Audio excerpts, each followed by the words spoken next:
Hey there mga my loves, Cancer. Thank you so much for always staying here with me in this channel, babe. So before we start your reading, let me just tell you guys na hindi to for everybody. So just pick up only the messages you feel like na nagko-connect sa inyo, okay? And kung hindi naman, then leave the rest behind kasi yun ay baka para sa ating other viewers. And yun nga, no, hi and hello sa ating mga bagong subscribers, mga bagong salta dyan. Sana magstay din kayo together with yung pabalik-balik na mga tambayers na walang sawang nakatambay 24/7. So yan mga babes, so thank you so much. At yun nga kung hindi nyo pa nalalaman, meron pa po tayong isa pang channel kung saan nag-upload din tayo ng collective readings, no? That's everyday also, no? Kaya naman, if interesado kayong tumambay dyan, inilagay ko po yung link dyan sa ating description box, no? And then, just one click away, no? Para ma-redirect na rin kayo papunta doon, no? If gusto nyo lang naman. And yun nga, wala tayo ditong gender, ha? Reminders muna tayo, no? So, babae, lalaki, LGBT, lahat welcome. Pwede rin pong i-switch at magka-swap-swap yung mga roles dahil ito ay isang general reading. And at the end of the day, everybody, meron kayong free will, like malaya kayong gamitin yan, no? Nabubulol. Anytime, anywhere. And yeah, okay mga babes, so let's start your reading. Kung may cross-watchers dito si Cancer, welcome ka. Kung may Cancerian placement sa kanilang birth/natal chart, welcome ka din. So Archangel Michael, thank you so much together with the angel guides. Can we get messages for Cancer, please? What does Cancer needs to know? Messages for Cancer, please.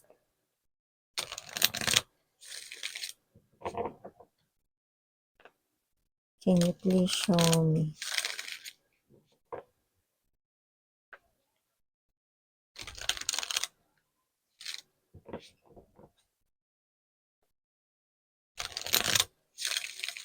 Okay, 감사합니다.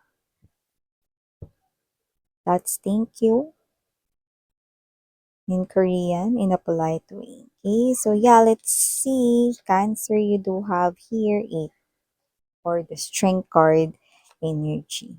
You also have here Queen of Wands. Maybe someone's birth date is 8, no? Pero more likely hindi number yan, no?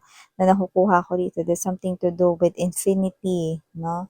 And beyond. So let us see what is that all about. We have here the 7 of Wands. Empress ay nandito din, bongga. Devil energy, 6 of Cups. Bottom of the deck for my Cancerian people, 2 of Wands. Chariot and the 3 of Wands. 2 of Wands, 3 of Wands present here. So, Cancer. Gaya na binanggit ko kanina, no? It symbolizes infinity and beyond. And yun nga, no? Infinity and beyond, like parang yung feeling na parang hindi na matatapos 'to, wala na ang kaatang katapusan ito or whatever, no. So, dalawa yung nakukuha ko dito. Dito man tayo sa una. If you feel like na parang ganyan lang yung life mo, like hindi ka na makakatapak dun sa energy ng may kaya sa buhay or nakaka-LL sa buhay, nakakaluwag-luwag, no, then matatapos na yan. Yan yung tinatawag dito na parang feeling mo walang katapusan, yung parang labas ka lang ng labas ng pera, nag-iipon pero lumalabas din yung pera or hindi makaipon sa desired or gusto ninyong maipon talaga, no, then matatapos na yon. So, nakita tayo dito that with the Queen of Wands energy, Strength card, 7 of Wands, there's an opportunity right here when it comes to your money, no? So, expect some kind of changes sa inyong kaperahan, no? Kasi nakikita ko dito that the next message na sasabihin mo sa sarili mo ay tapos na ang sumpa ko sa kawalan ng salapi. Taray! So, claim it. Claim it. So, yan mga babes, no? Yung another message naman dito, kung hindi naman yan, no, may kinalaman sa pera mo na maaaring yung katapusan na yan ay may kinalaman naman sa sungaling, taray. Sinungaling dito. So, kung sino man tong energy na to, no, na parang mataas yung pride, parang nung past life niya, no, yung ulo niya ay yung balloon ng hot air balloon.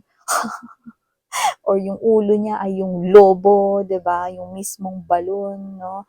Matatapos na mga babes, no? Yung kala mo dating masyadong mataas yung tingin niya sa sarili niya, yung kala mo dati mataas yung ego at pride niya, no? Yung kala mo never no, na hanggang sa hukay ay magpapakumbaba at hindi kailanman hihingi ng tawad at hindi maninikluhod sa'yo, tapos na, no, yung ganyang kanyang karakter. Dahil nakikita ko na ang taong ito with the devil energy, Six of Cups, malinaw na siya ang iyong ex, no? Malapit nang dumating yung araw na babaliktad hindi lang yung sikmura niya, kundi ang kanyang mundo. So nakikita ko dito na patapos na yung mga maliligayang araw niya. Alam mo yung ibig ko sabihin doon sa maliligayang araw? Ang ibig ko sabihin dun ay tapos na yung mga happy-happy, no? Tapos na yung mga pagbubuhay, binata at dalaga. Yung iba, yung ibig kong sabihin dun, kung yung iba sa inyo, meron kayong anak dito, no? Mas inuuna niya pa rito yung mga gala-gala, bili-bili ng kung ano-ano sa sarili niya, no? Kesa yung kangailangan ng mga anak ninyo. Yan na yan yun, yung tinutukoy ko dito, no? Tapos na yan, no? At yung iba naman 'no, kung wala naman kayong anak nitong person na 'to, tapos na rin, okey, yung energy 'no, ng parang, pakikipag-connect niya sa iba-iba 'no, sa iba't ibang mga, babae, lalaki na LGBTQs, of course, welcome din kayo 'no. So, nakikita ko na magtatapos na, in short, yung mga wala talagang kaganda-ganda na mga meron siya na alam mo. So, lahat yun ay mag end at nakikita ko siyang lalapit sa inyo dahil babaliktad na ang kanyang mundo.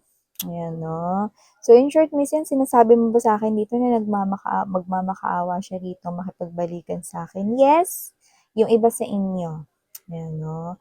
Nakita tayo ng ganong klase ng energy dito, no? Whether makipagbalikan siya rito o hindi, lalapit siya at hihingi ng tawad sa iyo. Yan. Itaga mo yan mga babes no, sa mga baraha ko. Yan, no? Yun kasi yung energy niya rito, no? Yung energy niya kasi, yung parang, naku miss yan, hindi yan magbabago kahit pa antayin mong pumiti. Pumuti yung kulay ng uwak. Hindi yan magbabago, miss yan, no? Yan, may ganyan kasi kayo eh. No? Walang katapusan. Dula na talaga yan, miss yan. Kasamaan ng tao na yan. Di na talaga magbabago yan, miss yan. Ako, sinasabi ko sa'yo, yan, no? Yun nga mga babes, no? Kung sino ito na parang akala ninyo hindi na darating yung oras, no? Na siya ay maninikluhod sa inyo. Maninikluhod yan sa inyo, no? Kung hindi yan, no, sa katapusan ng buwan, sa susunod na buwan, mga babes, no, nakikita ko na bago tayo tumapak ng ikatlong quarter ng 2025, asahan mo na yung tao na yan, no? Kung hindi yan kakatok sa pintuan ninyo, i-message or tatawagan ka niyan mismo. Yan. Okay? Whew! Yeah, at magugulat ka. That's a shocking moment sa inyo dahil never naman talaga siyang nagpatalo at nagpakumbaba dahil puro siya rito sapaw. Pag nagsasalita kayo, sasalita din siya.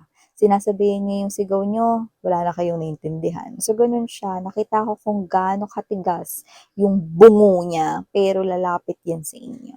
Ano? So, maliban dyan, bungo talaga ginamit mong word, Miss. Oo, matigas, bumbunan kasi mga babes, so parang kaya pang palambutin, di ba? Pero ito kasi, ginamit ko bungo eh, no? Kasi buto na yun, di ba? Pero, nakita ko na lalapit pa rin siya sa inyo, no? Pag tinawag ka talaga ni universe, wali kang magagawa, di ba? Eh, tinawag siya. So, kailangan sumunod, di ba? So, nakita rin tayo rito no, ng disiplina no, sa kanyang energy no, sa mga susunod na mga taon. Yan. So, maliban dyan, nakita rin tayo ng energy mo rito, Cancer, no, na posibleng meron kang puntahan ngayon, no, may nakikita tayong pupuntahan ka ngayong February. At yung iba nga nun, nangyari na ito last week. Yan, no? So, hindi ko alam, pero maganda yung naidulot nito sa inyo. Parang travel with your loved ones, pwedeng family, friends, no, gala, galore, pag-unwind lang, no. Iba baka weekends nyo to ginawa, you know. Yung iba naman gagawin nyo pa lang, yung iba by the end of the month, this February, yan, no. nakakita tayo rito ng travel kung saan parang pupunta kayo, no, sa relaxing place. Doesn't have to be na nature lang yung nakaka-relax, no, pero kung ano yung parang relaxing for you guys, no. Pwedeng road trip, no, pwedeng mag-relax sa inyo, pwede din yun.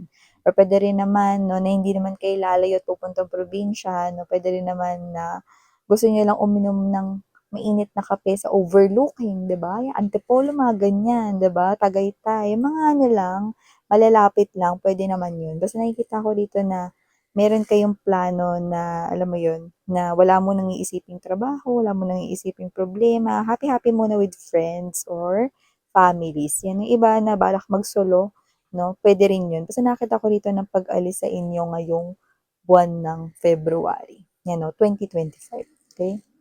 So, maliban diyan nakita rin tayo rito Cancer 'no, na mag-ingat kasi nakita ko rito 'no, na merong paparating pa lang, pero dahil magaling siyang magsalita 'no, possible rin na yun yung kanyang talento 'no, para makapanghikayat dito. Pero isa siyang malinaw na scammer, you know. Isa siyang malinaw na scammer, you know, puwede siyang budol, you know, modus niya rito 'no, yang ganyan 'no.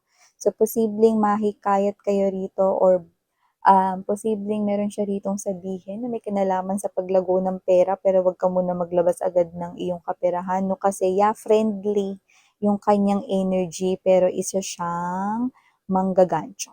Ayun 'no, nakikita ko dito. Tsaka alam mo kasi ayan 'no, nakita ko rito na matino yung suot niya. Kaya kung sino man siya rito hindi mo paghihinalaan na isa siyang modus.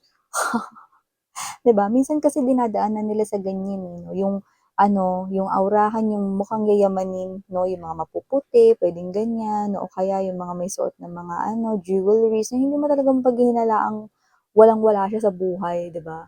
Pero yun yung nakikita kong taktika dito, 'no, kaya mag-ingat, 'no, kasi nakikita ko na maganyan siya, oh, dire-diretso siya magsalita, yung parang promodizer, gano'n yung dating, 'no.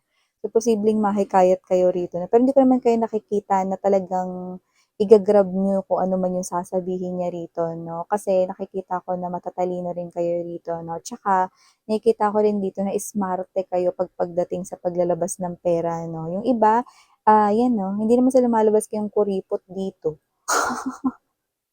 Pero kayo ito 'no, na basta 'pag pera talagang pinag-iisipan ninyo 'no, ng, maraming beses 'no. Tama 'yan mga babes 'no, at 'yun yung hindi alam nitong manggagancho na paparating 'no, na pagdating sa pera mahihirapan siya ritong engganyo kayo agad-agad 'no. Kasi 'di ba minsan may mga tao na nadadala sa, "Uy ma'am, bili ka na rito kasi itong tinda ko rito bla bla bla bla bla." 'Di ba? Minsan, "Ay sige bibili ako niyan." 'Di ba? Wala pang ilang minuto 'di ba napabili ka na agad dun kasi naengganyo ka. 'Di ba kunyari sa grocery 'di ba yung mga promodizer diyan, 'pag magaling makipag-communicate yung promodizer, mapapabili ka, 'di ba? So, ganun siya. Feeling ko talent niya 'to, pero ang di maganda kasi modus siya, eh. 'Yan. Siyempre ingatan natin yung ating salapi, 'di ba? So, yun nga. So, maliban diyan, Cancer, nakita rin ako rito 'no, na meron ditong parang ano, hindi masyadong malakas yung loob niya 'no, at posibleng friend mo siya rito. So, parang kailangan ng friend mo ng encouragement about something. So, puwedeng, nakikita ko na hindi siya manghihingi ng advice sa'yo, pero puwedeng mapapansin mo kaya ikaw ang mag-uumpisa ng conversation or communication ta's saka na lang siya mag-o-open up, 'yan parang gano'n yung nakikita ko dito. At dahil diyan, makakatulong ka 'no na madagdagan yung confidence ng iyong friend or kung hindi mo 'to friend basta ano, one of the closest people in your life or matagal nang nasa life mo 'no. Puwede rin namang relatives, pinsan, gano'n 'no, or dati mong katrabaho or katrabaho mo, ganyan. So, nakikita ko na kung sino man 'tong energy na 'to 'no, maganda yung madudulot kasi unti-unti parang, lalakas yung loob niya rito, ano. So, hindi naman siya introvert, hindi ko rin naman siya nakikitang homebody 'no. Pero yun nga, medyo masasabi ko lang dito, mahina yung loob niya at saka parang ano siya, wala siya masyadong believe sa kanyang sarili. Ayan, yung nakikita ko dito. 'Yan. So, dito mapapatunayan niya na kaya niya naman 'no. Parang makikita niya yung mga words mo na very, nakaka-enlighten and at the same time, baka humingi pa siya ulit sa'yo. no, ng advice at tips, no? Kasi magugustuhan niya yung parang pagbabago na ano, nakikita niyang nangyayari sa kanyang sarili. So, yan, Cancer, na yung mga mensahe na nakuha ko here for you guys. No, thank you so much. Again, I'm Yuriana on Miyana Nuna. Sarang Hiyo, Love in Light. Ano?